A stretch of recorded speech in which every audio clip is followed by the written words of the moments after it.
Thank you very much, gents. Right now, we're moving on to digestive issues like bloating, cramping, and constipation, which are all symptoms of IBS. That's what we're talking about this morning, Irritable Bowel Syndrome.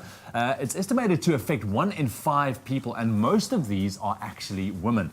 Now, Molkosan assists with supporting gut health and mild IBS digestive issues and has recently launched the 21-day Molkosan Challenge on Afternoon Express. Now, the aim of this challenge aims to help participants improve their overall gut health. And this morning, we chat with local dietitian Catherine on the causes of these digestive issues and also the importance of maintaining a healthy gut. Catherine, thank you very much for joining us this morning. Lovely to have you. Morning. Thanks for having me. Such a beautiful topic to talk about. Yes. Well, early in the morning. Hey? Yeah, and IBS is something a lot of people struggle with. It's a term we throw around and use quite often. But if you had to, just give an overview of what IBS is and what causes it, I think a lot of people would love to know what's the triggers to IBS. So IBS is a functional gut disorder, which is mostly characterized by abdominal pain. And then they also experience other symptoms such as changes in bowel habits, so constipation, diarrhea, bloating, flatulence, and even nausea and vomiting sometimes.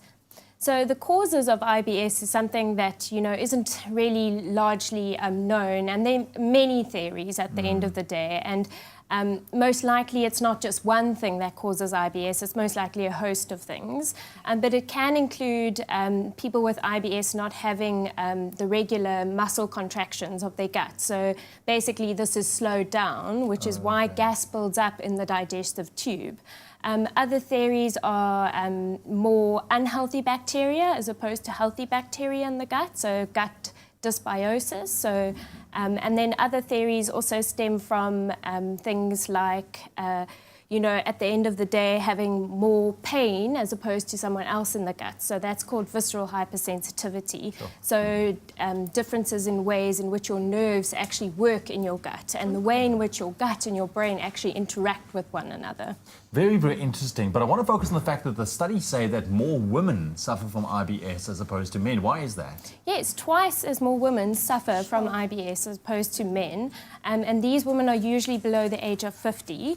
Again, it's something that's not really, they don't have a specific reason for it, but they believe that women have many fluctuations in hormones.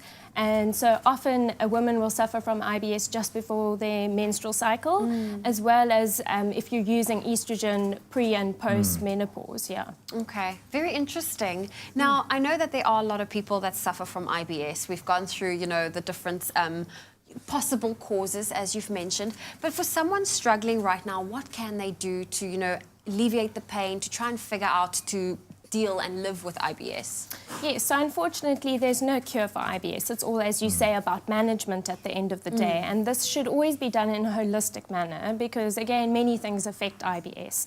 We look at exercise because that helps your digestive tube actually move the food contents through your gut.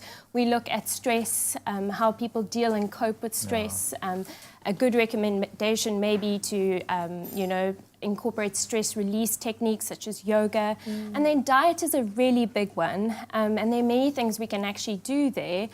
Because food is often blamed for these symptoms. So we look at your fiber content, if you're having too much or too little. We also look at various other things like, are you skipping meals?